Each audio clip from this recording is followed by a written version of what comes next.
of Michelin North America. Pete, thanks so much for joining us today. Pleasure to be here, Tim. How important of a milestone is this? We're really, really happy. About 3 years ago, we had a young woman who's a daughter of one of our executives. Her name was Annie, and she had just gotten her driver's license. And she noticed that one of her friends, who had also just gotten her driver's license, had a bald tire. And she realized, hey, I was never trained on either tire pressure or tire wear. And I would have noticed that because my mom works for a tire company. So she went to her and said, Mom, you got to do something about that. And so we studied it. We saw that this is a big issue because the #1 killer of teenagers are car accidents. And teenagers are involved in 1,000 crashes every year, and about 12% of them have to do with tires. So we set out to try to solve this problem, going to each of the 50 states. We thought it would take us until 2020. We're extremely excited that in the middle of 2017, all 50 states have agreed to include tire safety information in their basic training. And I guess, is that the sort of background for the Beyond, the test, the road test initiative? That's how it got started. It was because of one 16-year-old that pushed us to do something better. So is there a general rule? Because of course, when I took driver's ed when I was 16 and when I was 17, there was no requirement that this was taught. I learned nothing about tire pressure there. I learned it all from my parents and from checking the user manual on the car. But is there a general rule about how often people should be checking tire pressure? People should check their tire pressure about once a month. Currently cars have tire pressure monitoring systems on there. Some of them are direct measurements, which are a lot more reliable. A lot of them rely on the ABS system, which are not terribly reliable. So you do need to check your tires at a minimum before you go on a long trip. And I guess for those of us who live in the city and don't have cars anymore, I miss driving a lot. If you can come borrow my car and you can just want me to park your it. Yeah, car. exactly. I want you to park it around New York City. If you don't drive your car very often, do you still need to check on it that often as well, or what's the right way to be able to maintenance your tires? Well, clearly, if you're not driving it often, when you do take it out to take it on a trip, that would be the right time to do it. And it only takes a minute or two to do it. You take off the valve caps, you stick your gauge in, you look in the door jamb of your driver's door to see what the correct pressure should be, and you do it. Why do you think that it took so long for states to adopt this? Why it wasn't even in place in the first place? Well, when I was in high school a long time ago, you go to a service station and it was not self-service, it was full service. And so people were checking it automatically, and also back then tires were not very good, so you really did have to check. But as tires have gotten better and as people have gone to really self-service, it just sort of became something that drifted away. When we went to the states and said, look, we need to think about doing this, what surprised us is that they recognized that this was more of an oversight, and they were very, very willing to take the steps to change their curriculum and get it back in there. More than 30,000 people a year are killed in car accidents in the U.S. Our CEO, John Steinberg, likes to talk about how he doesn't think that his kids will actually be driving cars and even need driver's licenses because of self-driving cars. And his kids aren't that young.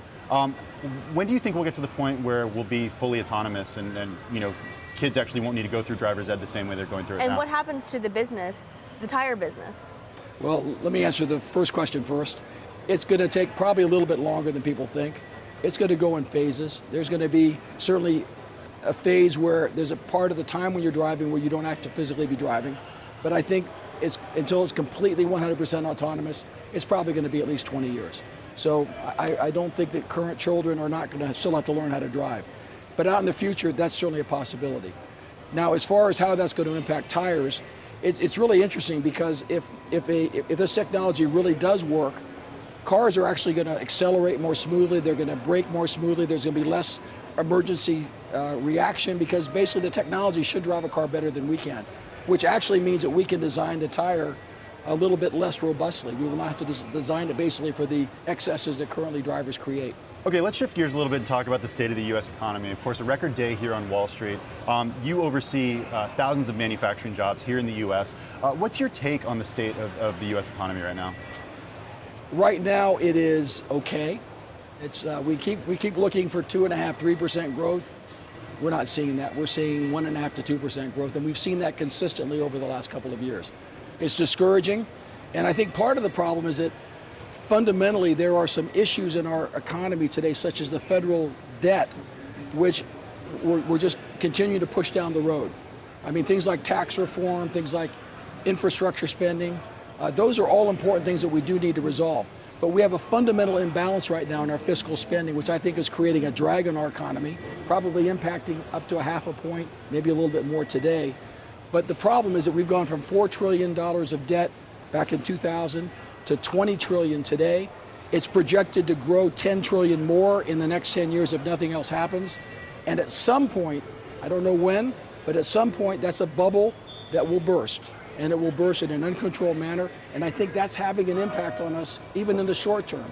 So we really do need to start taking a look at this issue of the fiscal balance in our country and get it under control. And staying on the topic of politics, NAFTA is being questioned right now. I know that Michelin's been a proponent of that. Half of the sales from Michelin right now come from the U.S., about $10 billion.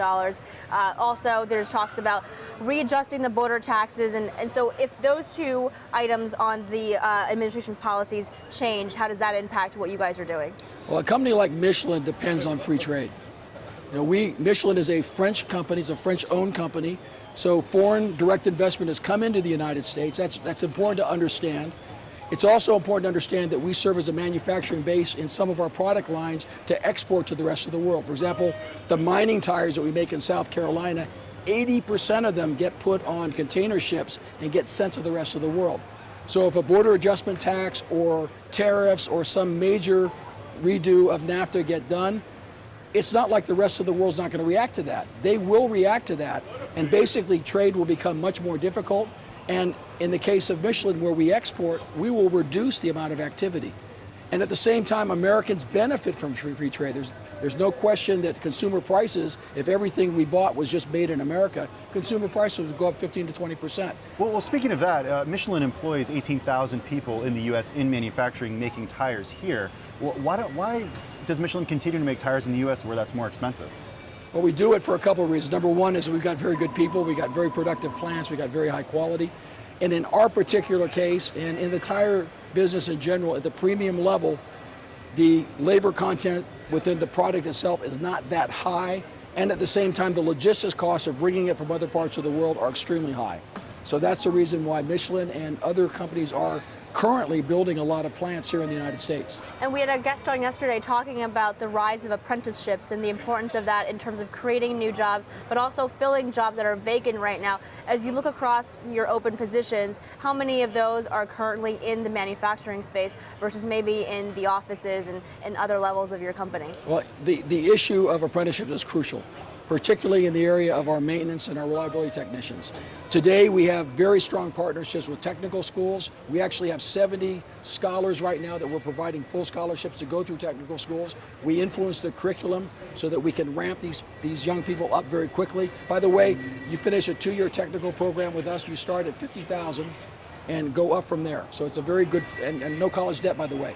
But I think the answer is to go much further and to start touching 15 and 16-year-olds in high school so that we can move some of the technical training done in technical school into the high school. We can take some of our advanced training, move it into technical school so that we can ramp people up much quickly.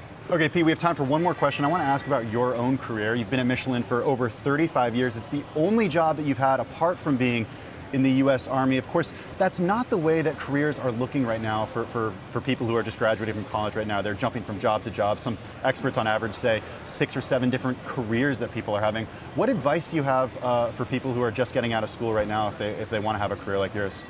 Well, really the main advice I would give young people today is when you look at a company, most people focus on that first job, on that first salary. They're just trying to get in.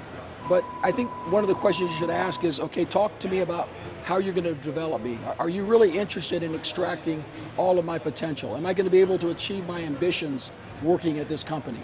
And look at other people. Do you see people that have been there 10 years, 20 years, 30 years, even 40 years? Is that a normal thing, or is that just absolutely the exception? At Michelin, many people stay for 20 and 30 years, so it's not that exceptional because we really do recognize the value of people in our business, and we do want to extract everything we possibly can out of each person so that they can achieve whatever their ambition is. But do you think companies still hold on to this philosophy? I mean, a lot of the companies that are coming up now, much younger than a Michelin, of course, but so are there even opportunities for companies to think that long term for the employees that are currently in the company? Well, that's why it's important that young people look at the culture of the company. What is the company really interested in?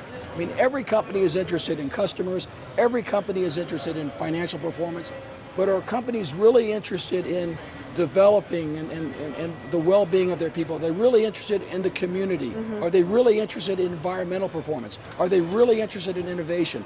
Those are the types of questions you need to find. I found that at Michelin. That's why I've devoted my career there, and that's why so many other people do the same thing. Pete, thanks so much for joining us this afternoon. Really appreciate you coming by. That's Pete Selleck, Chairman and President of Michelin North America.